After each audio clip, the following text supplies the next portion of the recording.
instead of us trying to make something, use what God has given us. The material is his, the lives, the people, the gifts, the talents, and all we need to do is leverage what he's given us, and we'll see what it is he's manifesting in that season. Shav is a nothingness, but it's a nothingness that is something. So this nothingness is you're creating within yourself an emptiness by taking false reports in.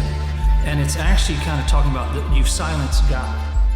So we did something while we were studying during our Torah study last week, and I'm going to revert to that real quick for a reason. And Mishpatim was last week, and it's Exodus 23, verse 1. You must not accept a false report. You must not join forces with a wicked person. And we're looking at the Hebrew, it's lo tisa, meaning don't take. And so in this tisa, this type of take, it wasn't like taking candy from a baby, so to speak. It was almost like don't take into yourself. And there's another word there. So it's lo tisa, shma, shav. And you can see right here the shav, sheen, vav, and the aleph. The aleph is normally silent anyways. But with the vav being the end sound, there's no need to have an aleph there. And it's actually kind of talking about that you've silenced God. If you take these negative reports into yourself, you've created, shav is a nothingness, but it's a nothingness that is something. Like a darkness in spiritual sense is not the absence of light, it's a substance all to its own. So this nothingness is you're creating within yourself an emptiness or a nothingness by taking false reports in. And then we went a little bit further, just besides hearing, what do you tell yourself in your mind? And so the interesting thing for that take was because over here, God spoke to Moshe saying, speak to the Israelites and take a contribution for me or an offering for me, or in one of my versions, it says a gift for me. And so just as the nothingness that you're taking something into yourself and creating something out of it, this is a different message to me. So it's not just like, and I'll let you speak first, but just taking a donation from your context, what does that even mean? Within the context of, it's silver, gold, and copper that they're bringing in, and wool dyed, blue and scarlet? Yeah. Right. So all of those things, as I was reading, the thing that impressed me about them, first of all, they're all precious metals. The next thing is that I was studying, one of the things that I noticed is that everybody gave based upon what was in their heart concerning everything except for the silver. They all gave the same portion of silver.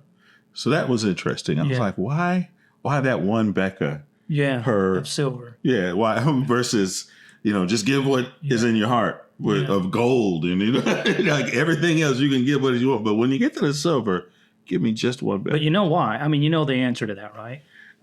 No. It's atonement. We'll read later that silver, so no matter if you're rich or if you're poor, it's the same. You don't get an upper edge on that because I got money, so now I have more silver. So it's atonement. So poor or rich alike, no difference on that one. But anyways, go ahead. I thought you were being facetious, but I wasn't sure. So. No, I was literally like, I wonder why there's one little. Yeah. So the thing, of course, the beauty of the things that he says to collect stood out to me because, of course, this is him instructing the people to build a temple and gather all the things together necessary to build a temple. Yeah. And giving instructions on exactly how that temple is to be built, how ornate it is supposed to be, what material is going to be used, the colors of the materials, the richness of the use that are all of those things. And I was impressed with something specific about that because, God is a spirit. Mm-hmm. We worship him in spirit and in truth. But he's giving instructions to build something physical, something visual, that is going to represent a place where he meets us. Yeah. And I was impressed about that because he is so specific and intentional about every detail about what we're going to come in contact with. Yes. And it said something to me about the value he placed upon that relationship, the value he placed upon that interaction, and what he was trying to speak to us about it, how he wanted us to see it and perceive it, all of the grandeur of this beautiful thing that he's having us to create. And the specificity, I was like, okay, not only does it have to be made out of gold, but it has to be, all of these things have to be hammered out of one ingot of gold. Like you got to hammer it out, then you have to engrave, you got to carve, you got to shape it, and then you have to get, and by the way, it's got to be able to, oil's going to have to blow through it. And I was like, the craftsmen had to have been amazing. They were anointed. Okay. Because the instructions are so the Hebrew for the tabernacle, sometimes it'll quite literally say the tent of meeting or Ohel Moed, but it's the Mishkan. Do you know what it represents?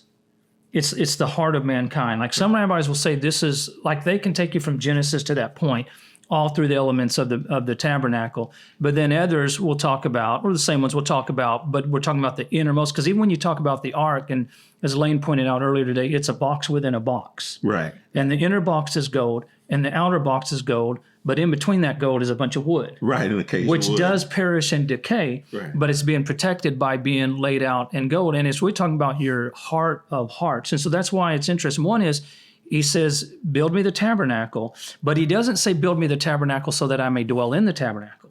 He says build me the tabernacle so that I may dwell in them.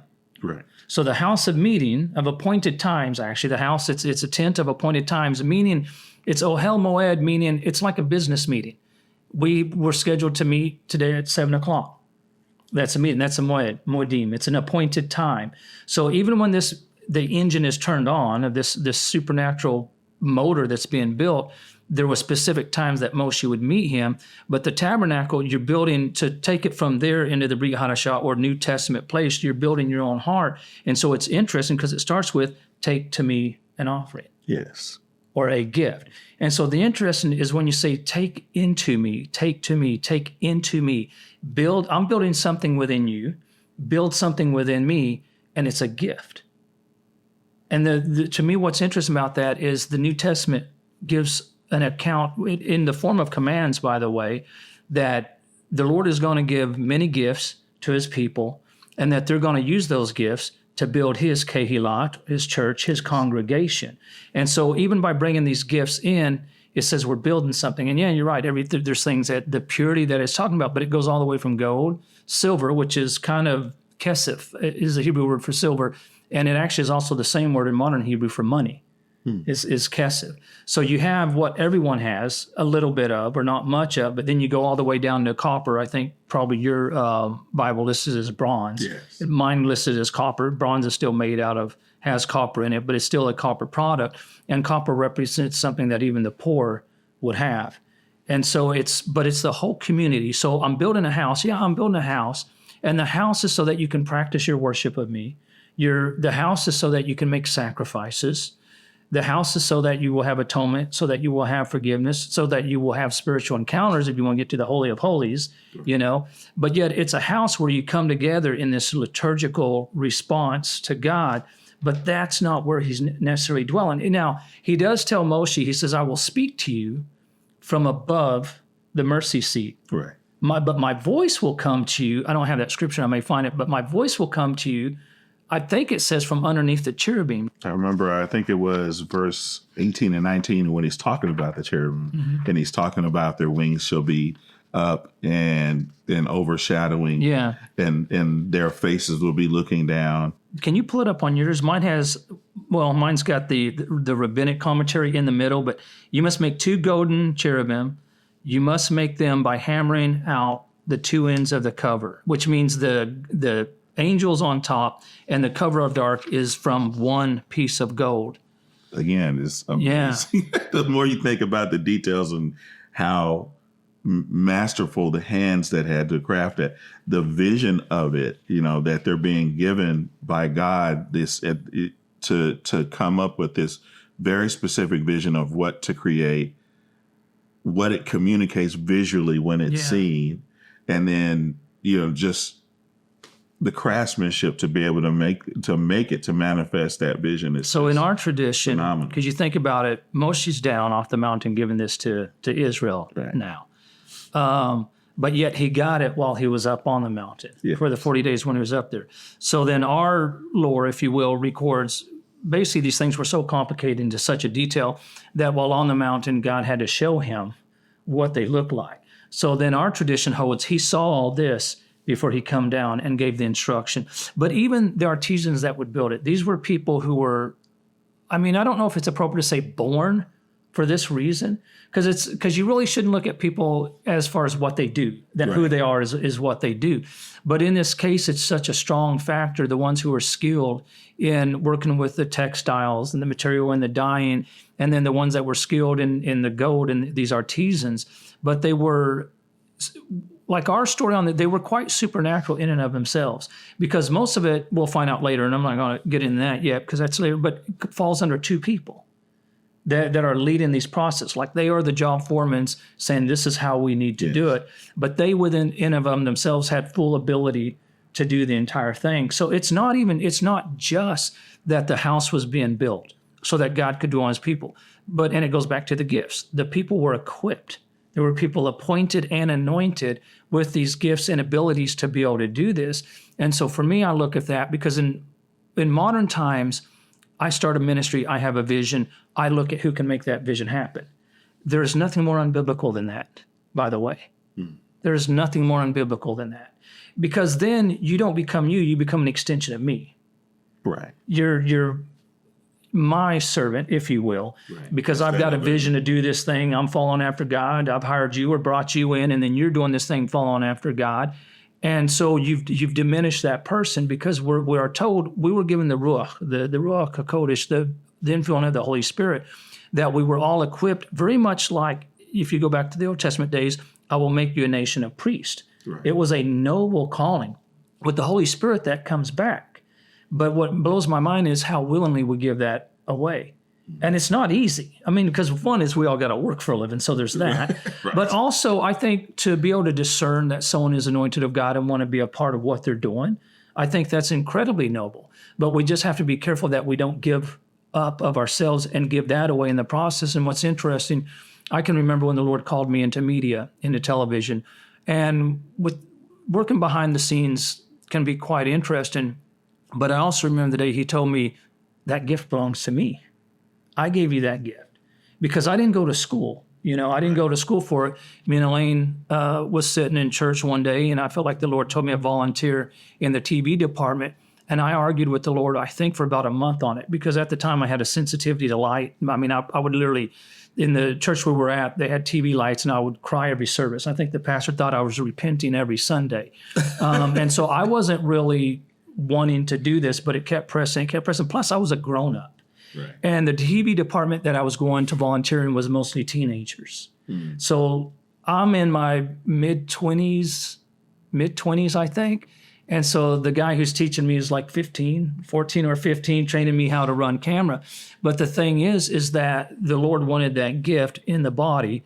So he anointed me before I even knew I had the innate ability to do such a thing, because most of my TV experience hasn't been from a book, someone saying do this and then do that. It's been through creative inspiration in the moment, And I know you live a life where you're talking to God all day long through every process, through everything we're doing, we're having this ongoing conversation. Right.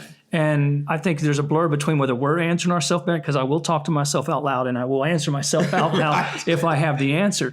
But the other side of that is in that creative process, the Lord is interjecting himself in that and then guiding us in. And so that's why, to me, and then why I say it is not biblical, because I was reading in the Talmud, and I don't remember the passage on the Talmud, but it's talking about Jubilee. And so there's the Talmudic law is, okay, so you've got a field and you render it ownerless. So anyone can eat out of that field. Widow, fatherless, anyone can eat out of that field. But in your house, you have your produce that you keep in your house. So the rabbinic law, or the halacha law, was the moment that field stopped producing this produce, you had to remove it from your house, take it to the field, declare it ownerless, and then everyone could eat from it again. Mm-hmm. And so for me, it tied very strongly into the gifts. Because, for instance, I'll break it down in practical terms. If I were to start a K-Lot tomorrow, and I round up 50 people, and we're going to start worshiping the Lord together as Messianic Jews, the way that K-Lot is built is, okay, what do you do? What do you do? What's your talent? What's your gift? It can't be my vision. It can be my vision to start it. It can be my vision. I mean, it can be my vision to do it. I mean, when Moshe was up on the mountain, God gave him a vision of the tabernacle. But guess who didn't build the tabernacle? Moshe. He did not build the tabernacle. He had the plans and he had the idea. He also was not the goldsmith. And he wasn't the person necessarily bringing the gold. I'm sure matter of fact, I think we have one of his contributions. But the point being, it was the ability of everyone around them and what they could do. And that is if the tabernacle is an engine, the engine is broke right now. And the first cog to getting the engine run again is to tap into the gifts and talents of the people that make up the congregation. Which God provides. Which reminds me, in my study, one of the things that again stood out was I kept reading acacia wood, acacia wood, acacia wood. And I'm like, they're in the desert. Where's this wood coming from? Yeah, go. Of course, I started looking. I started looking and I find Rashi's comments. And he says, well, actually, Jacob planted trees in Egypt of acacia wood and told his sons to take them with them when they left. So because he had this understanding and intuition that God had given him that it would be necessary. Yeah. So here's generations before, centuries before that, the Jacob is preparing and providing for what is to come. And by the time they get ready to leave, those trees planted had to have been huge, because at the time when here we are talking about the tabernacle and God has given instructions to use pillars of acacia wood. Okay, so at this point, those saplings, those little things that were started by Jacob have become huge. Yeah. And of course, I'm thinking, what does that look like? Transporting those out of Egypt. Yeah, if you're not growing them, you're going to have to carry them. Exactly. Yeah. So you're transporting those out of Egypt across the desert. You get here, now it's finally time to do something with this wood. Yeah.